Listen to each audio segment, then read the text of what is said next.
Hey guys, my name is Gaurav और आज हम एक्सप्लेन करने वाले हैं जुजुत्सु काइसन का 8वां एपिसोड की शुरुआत में हमें दिखाया जाता है कि काफी सारे लोग बैरियर की वजह से शिबुया शहर में फंसे हुए थे। प्रॉब्लम को जड़ से मिटाने वहाँ गोजो आ जाता है। बैरियर के अंदर जाकर गोजो पहले हालात का जायजा लेता है और कहता है कि मुझे थोड़ा अंदाजा हो गया है कि ये लोग क्या चाहते हैं। मैं जरूर इनके साथ ही गेम खेलूंगा।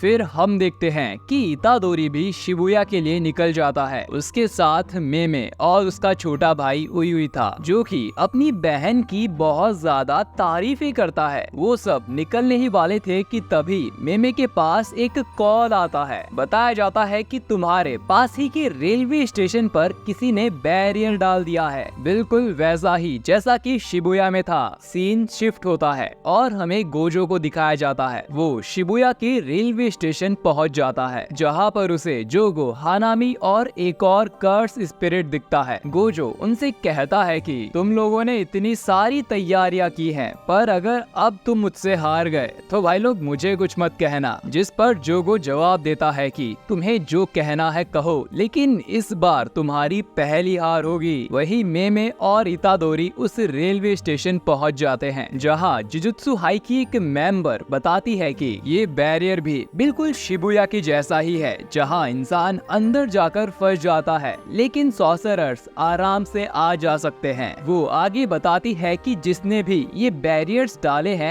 वो उनके बीच में ही कहीं है। जिस पर मेमे पूछती है कि तुम्हें ये कैसे पता। वो बताती है कि ऐसा करने से बैरियर की स्ट्रेंथ बढ़ जाती है। इसके अलावा हमें पता चलता है कि अभी तक 2 ऑफिशियल्स घायल हो चुके हैं। उन बैरियर्स के बीच मॉडिफाइड ह्यूमंस हैं, मतलब इंसानी शरीर को बदलकर मॉन्स्टर में तब्दील कर दिया गया है। ये सुनकर इतादोरी को माहितो की याद आ जाती है। हम आगे देखते हैं कि मेमे अपनी कर्स एनर्जी का यूज करके बहुत सारे क्रॉस को टर्मिनल के अंदर भेज देती है, जिससे वो दुश्मनों का पता लगा सके, लेकिन सभी कौवे मारे जाते हैं। जिसके बाद मेमे इतादोरी से पूछती है कि जो इंसान मॉन्स्टर्स बन गए हैं, क्या तुम उनसे लड़ना पसंद करोगे। मेमे आगे बताती है कि सारे कन्वर्टेड मॉन्स्टर्स 4th फ्लोर पे हैं, जो नॉर्मल इंसान है वो 5वें फ्लोर पे है, और मैंने जो कौवे भेजे थे उन्हें पहले और दूसरे फ्लोर पर ही मार दिया गया। इसका मतलब जिसने बैरियर लगाया है वो पहले या दूसरे फ्लोर के बीच में ही कहीं है। मुझे ये नहीं पता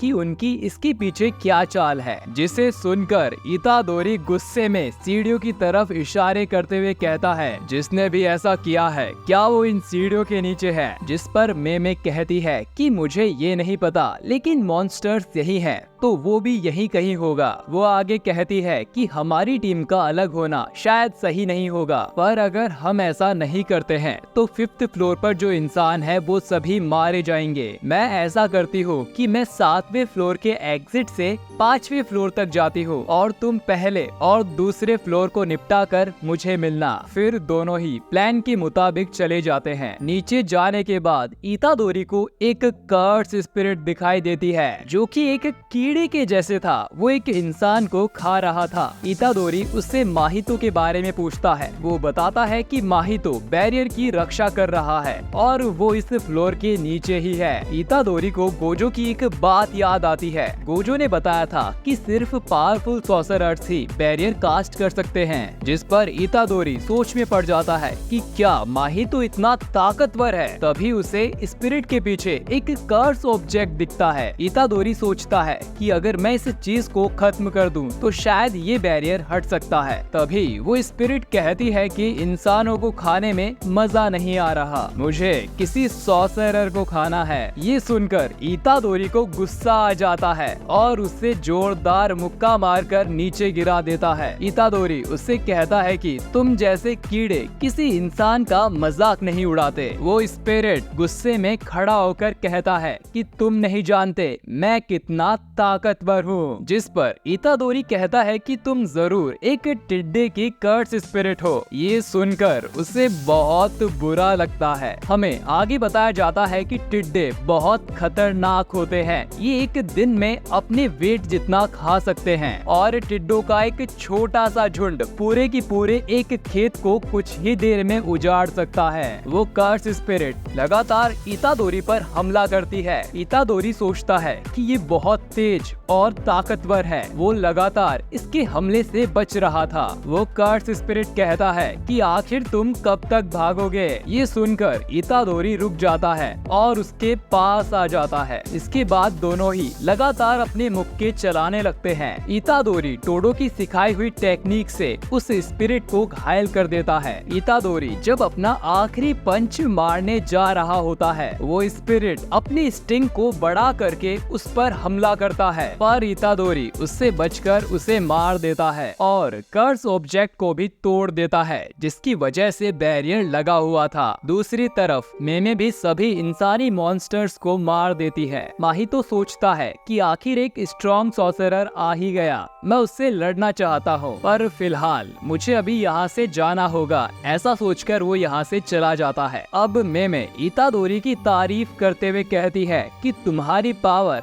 ग्रेड 1 सॉर्सरर जितनी हो चुकी है। कुसागाबे के बाद सिर्फ तुम ही हो जिसने बिना किसी कर्स टेक्निक के एक कर्स स्पिरिट को हराया है। जिस पर वो कहता है कि अगर उस स्पिरिट की जगह माहितो होता तो शायद उसे हराना थोड़ा मुश्किल होता। इसके बाद वो सभी अंडरग्राउंड पहुंच जाते हैं, लेकिन वहाँ से माहितो जा चुका था। उन्हें वहाँ एक इंसान दिखाई देता है जो कि बहुत ज्यादा डर गया था। सीन शिफ्ट होता है और हमें गोजो को दिखाया जाता है। हानामी अपनी कर्स टेक्निक का यूज करके बाहर जाने का रास्ता बंद कर देता है, जिस पर गोजो कहता है कि इसकी क्या जरूरत थी, क्योंकि मैं तुम्हें मारे बिना यहाँ से नहीं जाऊंगा। तभी हमें एक फ्लैशबैक दिखाया जाता है जिसमें गैतो जोगो को गोजो के बारे में बताता है। वो बताता है कि गोजो सबसे ज्यादा पावरफुल तब होता है जब वो अकेला लड़ता है, इसीलिए हमें उसके आसपास कमजोर नॉन सॉर्सरर लोगों को लाना पड़ेगा। तभी सीन शिफ्ट होकर प्रेजेंट में आता है। गोजो के आसपास मेट्रो के गेट खुल जाते हैं और लोग ट्रैक पर आके गिर जाते हैं। तभी जोगो और हानामी लोगों को मारते हुए गोजो की तरफ बढ़ते हैं। इसके बाद हम देखते हैं कि चोजो भी ब्लड टेक्निक से गोजो पर हमला करता है। इसके बाद हानामी और जोगो गोजो पर एक साथ हमला करते हैं, पर वो इन्फिनिटी शील्ड से टकरा कर रुक जाती है। हमें एक और फ्लैशबैक दिखाया जाता है जिसमें गैतो कहता है कि गोजो अपनी रिवर्स कर्स टेक्निक बिना लोगों को नुकसान पहुंचाए यूज नहीं कर सकता है। इसके अलावा गोजो अगर लाइट की स्पीड से मूव करेगा